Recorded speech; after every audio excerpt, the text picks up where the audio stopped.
வணக்கம். இன்றைக்கி நம்ம பார்க்க போகிற சமையல் என்னென்னு பார்த்திங்கன்னா, ஒரு அருமையான கார சட்னி தான் பார்க்க போகிறோம். இனிப்பு, புளிப்பு, காரம் இது மூணும் சேர்ந்து ஒரு சுவையில் சூப்பராக இருக்கும் இந்த கார சட்னி. ஒரு தடவை வித்தியாசமாக இது மாதிரி செஞ்சு பாருங்கள். டேஸ்ட் நல்லா அட்டகாசமாக இருக்கும். அடிக்கடி செய்வீங்க. ஸோ வாங்க இந்த அருமையான சட்னி இப்படி செய்யலாங்கிறத பார்க்கலாம். ஒரு பேன் எடுத்துக்கலாம். தேவையான அளவுக்கு எண்ணெய் விட்டுக்கலாம். நான் ஒரு 4 டீஸ்பூன் அளவுக்கு எண்ணெய் விட்டுக்கிறேன். எண்ணெய் நல்லா சூடானதும் மீடியமான ஃப்ளேமில் வச்சுக்கோங்க. 1 டீஸ்பூன் கடுகு, 1 டீஸ்பூன் சீரகம், 2 பிஞ்ச் அளவுக்கு வெந்தயம். இப்போ நல்லா பொரியட்டும். கடுகு நல்லா பொரிய ஆரம்பிக்குது. இதில் 3 காஷ்மீரி மிளகாய் வத்தல் சேர்த்துக்கலாம். இது வந்து கலருக்காக மட்டும்தான். சாதாரண மிளகாய் பார்த்திங்கன்னா ஒரு 5 சேர்த்துருக்கேன். சின்னதாக இருக்கிறதுனால 5 சேர்த்துருக்கேன். பெய் நல்லா வருது. இப்போ இதில் ஒரு 10 பூண்டு பல் சேர்த்துருக்கேன். அதே மாதிரி 2 பச்சை மிளகாய் வந்து உடச்சிட்டு சேர்த்துருக்கேன்.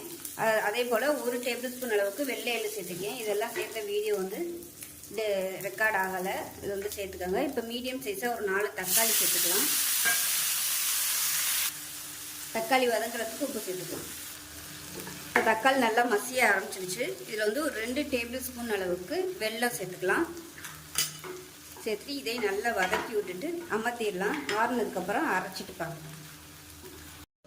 இப்போ சட்னி அரைச்சி ரெடியாக இருக்குது. இப்போ ஒரு பேன் எடுத்துக்கலாம். தாளிக்கிற அளவுக்கு எண்ணெய் விட்டுக்கலாம். ஒரு 2 டீஸ்பூன் அளவுக்கு எண்ணெய் விட்டுக்கலாம். எண்ணெய் சூடானதும் 1 டீஸ்பூன் கடுகு சேர்த்துக்கலாம். 3 வரமிளகாய் சேர்த்துக்கலாம். கருவேப்பிலை சேர்த்துக்கலாம். எல்லாமே நல்லா பொரிஞ்சிருச்சு. இப்போ நம்ம அரைச்சி வச்சா சட்னியை சேர்த்துக்கலாம். இப்போ மிக்சியை அலசிட்டு கொஞ்சமாக தண்ணி சேர்த்துக்கிறேன். இப்போ நல்லா கலந்து விட்டுடலாம். அவ்வளோதான். அருமையான ஒரு சூப்பரான கார சட்னி ரெடி ஆயிடுச்சு. இட்லி, தோசை, ஊத்தப்பம் எல்லாத்துக்குமே ரொம்ப அருமையாக இருக்கும். செஞ்சு பாருங்கள். செஞ்சு பார்த்துட்டு எப்படி வந்துச்சுங்கிறத சொல்லுங்கள். வீடியோ பிடிச்சிச்சுன்னா லைக் பண்ணுங்கள், கமெண்ட் பண்ணுங்கள், சேனலை சப்ஸ்கிரைப் பண்ணுங்கள், பக்கத்தில் உள்ள பெல் பட்டனையும் ப்ரெஸ் பண்ணுங்கள். நன்றி.